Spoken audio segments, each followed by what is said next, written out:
This is episode 94 of That Shakespeare Life. This episode is brought to you in part by Audio Shakespeare Pronunciation App, the only audio Shakespeare pronunciation app, which is designed to remove fears about how to speak Shakespeare's language so that his plays are accessible to everyone. Find out more about this app in today's show notes and stay tuned after the episode for how you can learn more. Hi, I'm Jim Knapp. I'm a professor of English at Loyola University Chicago and the author of Image Ethics in Shakespeare and Spenser.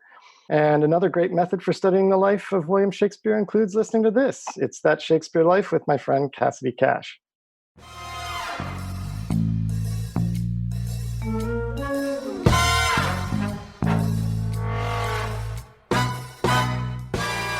There was an English printer named Henry Denham who felt that a rhetorical question was a different kind of utterance from a genuine question.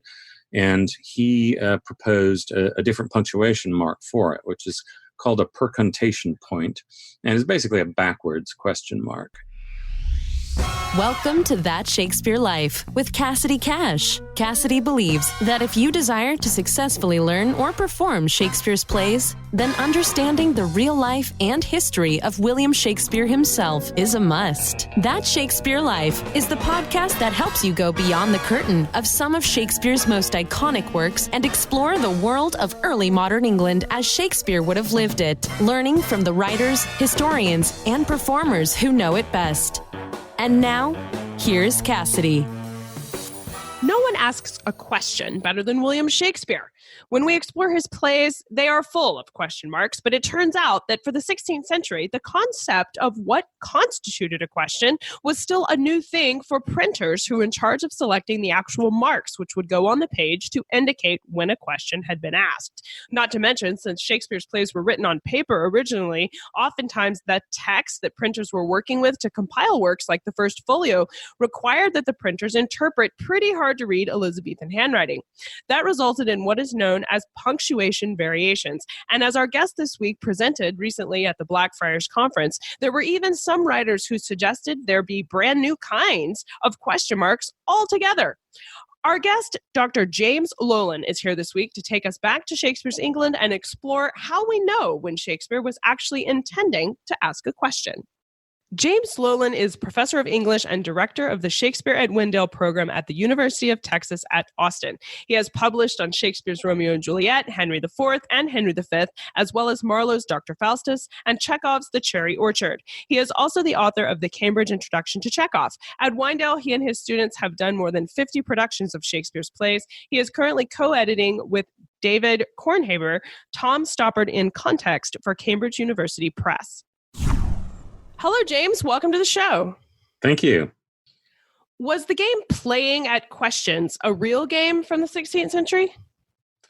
Not as far as I know, though it might well have been. It's now a sort of popular improv game, and may have been a parlor game. But I actually haven't known of a historical example of it that predates Tom Stoppard's play Rosencrantz and Guildenstern Are Dead.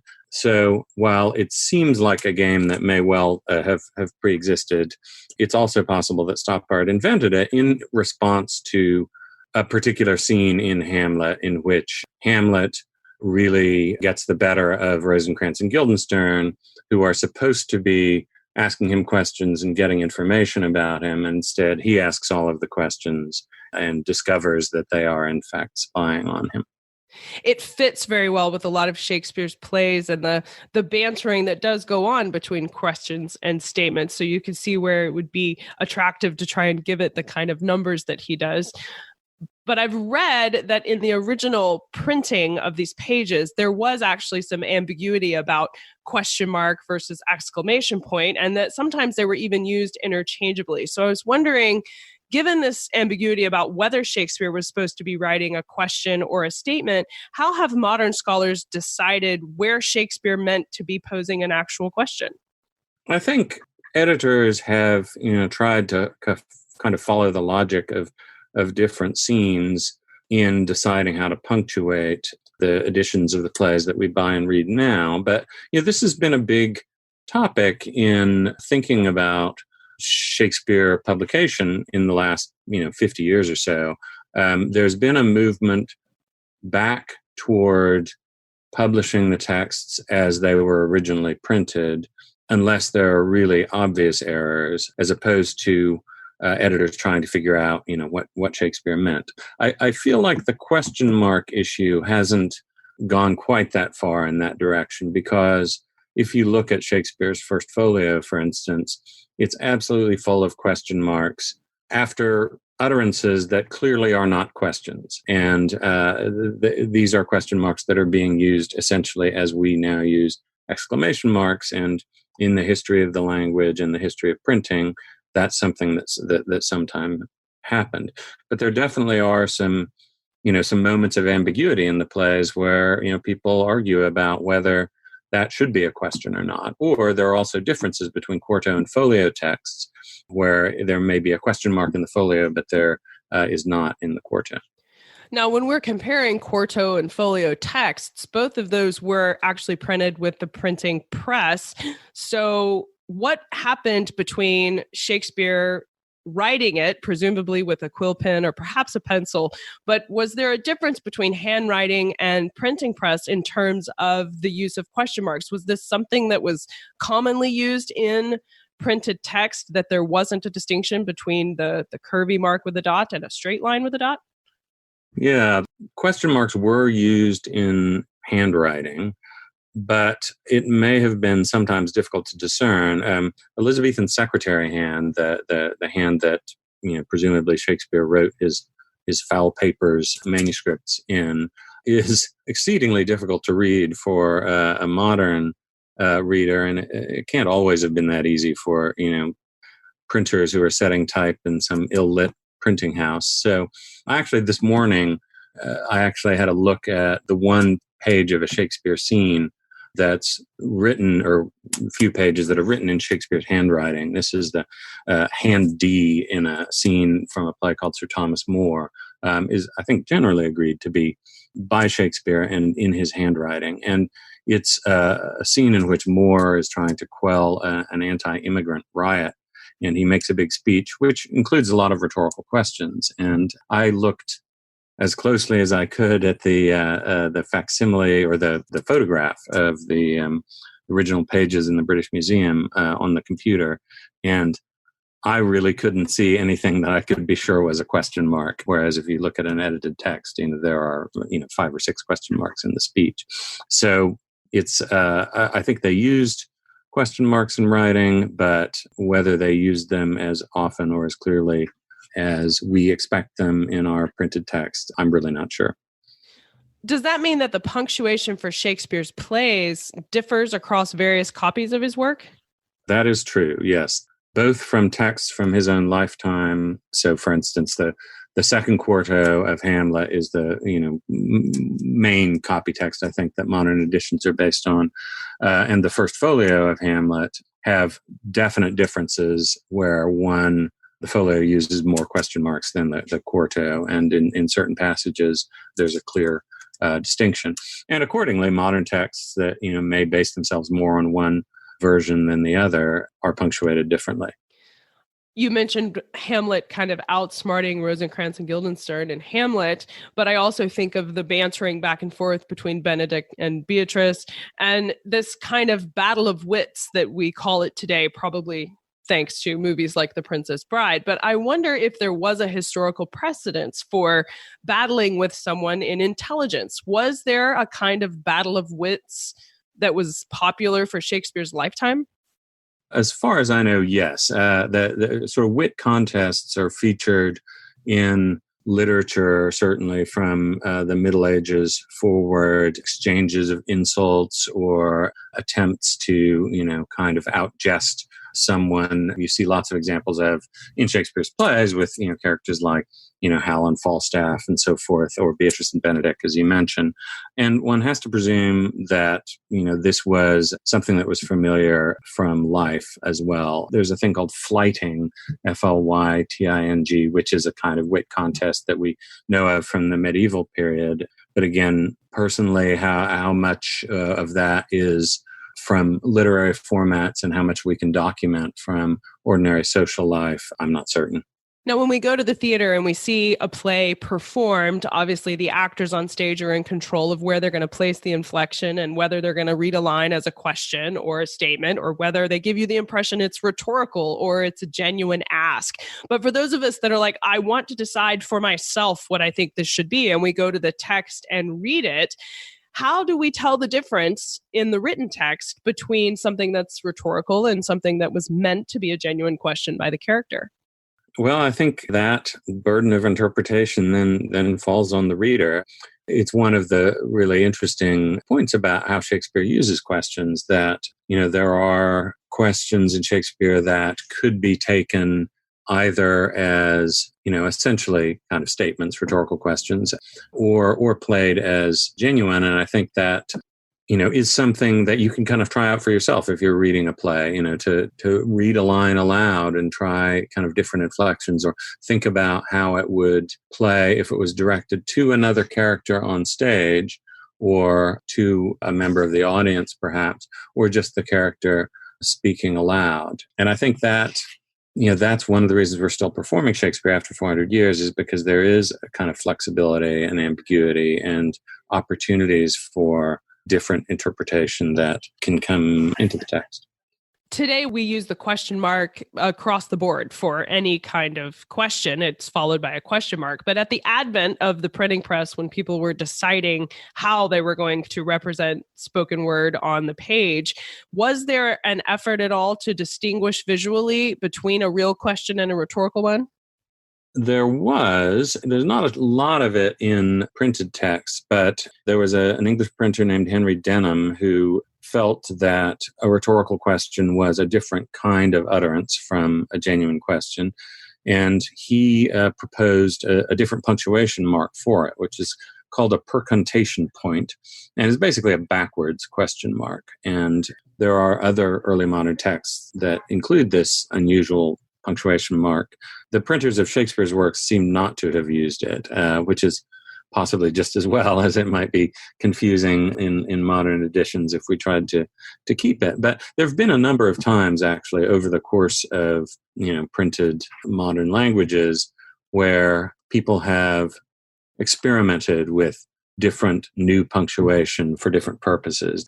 There was a question on HQ Trivia the other day about the interrobang, which is an oddly named 20th century punctuation mark, which is a question mark and an exclamation point kind of joined together. And that was introduced and was actually popular, and you see it in cartoons and things, but has sort of diminished in popularity. But at any rate, over the course of printing and publication of works over the last several hundred years, there have been a few attempts to vary up the usual kinds of punctuation marks, but the percuntation point never took hold. Well, I think we can't address questions in Shakespeare's plays without asking about the question of Hamlet's famous to be or not to be speech. How does the competition between rhetorical and genuine questions change the way we understand what he's talking about there? I mean, I think that speech is one that, it features a couple of fairly lengthy questions. There's to be or not to be at the beginning, but then in the way that it's structured, there are two or three long sentences about, whether it's better to endure the slings and arrows of outrageous fortune or, end one's life prematurely. And, he goes on to ask, who would bear the whips and scorns of time when he might his own quietus make with a bare bodkin, and so forth, a couple of times. So I think they're both rhetorical questions and genuine questions. From a certain point of view, they're questions to which he's not exactly seeking an answer, but that he's posing in order to express a philosophical problem. But I think because Shakespeare's theater allows a degree of engagement between actor and audience member, a Hamlet in soliloquy can make those questions feel very personal and very directed to people in the audience. And really, it can really seem, I think, in all of Hamlet's soliloquies as though he is asking advice of us. And I think that's one of the reasons that people engage so fully with Hamlet as a character, that he's not only do we, maybe see ourselves in some of his dilemmas, but in performance, he is really trying to work through those dilemmas with us. I think for, every one of Hamlet's soliloquies, there's a point where, he can ask a question and we can feel that he really is coming directly to us for an answer. Well, I know we would love to explore this topic further, certainly to learn more about the history of questions and question marks and Henry Denham and the percontation point. What are some of your favorite books or resources that you can recommend for us to go and explore this further? Well, there are a couple of books I found useful in thinking about this topic. There's David Crystal's book, Making a Point, The Persnickety Story of English Punctuation, is a relatively recent book that deals with punctuation issues, and he's a great historian of language. There's a book by M.B. Parks called Pause and Effect, An Introduction to the History of Punctuation in the West. And N.F. Blake's book, The Language of Shakespeare, has also been useful. And several of his works deal with Shakespearean language, including punctuation and grammar and so forth. So I think any of those would be useful. But I also think it, for people who have an interest in early Shakespearean texts, it's very useful to go to like the Internet Shakespeare Editions website, where you can compare different early texts, and you can even search on some of those, and just searching for question marks I found quite a useful exercise, looking at texts in the original spelling and punctuation, because you start realizing how many questions there are in Shakespeare. You stop taking them for granted. You start noticing patterns in the way that they're used. For instance, questions seem to me to travel in packs, that you will get scenes where there are very few questions. Then you'll have other scenes where there's some sort of, interrogation or catechism structure, where you get a lot of questions between two characters right in a row. Or you get these great barrages of rhetorical questions that come in some of the big speeches, like Shylock's "Hath not a Jew eyes" speech is a great example, or some of Hamlet's speeches, where there are a lot of questions in quick succession. So it's a topic that I think readers can easily go and explore on their own, and hopefully they'll find a lot of interest in it. We will definitely link to these resources in the show notes for today's episode. Thank you for pointing us in that direction. Now, we ask everyone this next question here at That Shakespeare Life, and that's, what's the one book you would take with you on a deserted island? My friends in England tell me I'm supposed to allow you the complete works of Shakespeare and a copy of the Bible, so your choice would be in addition to those. That's a tough question.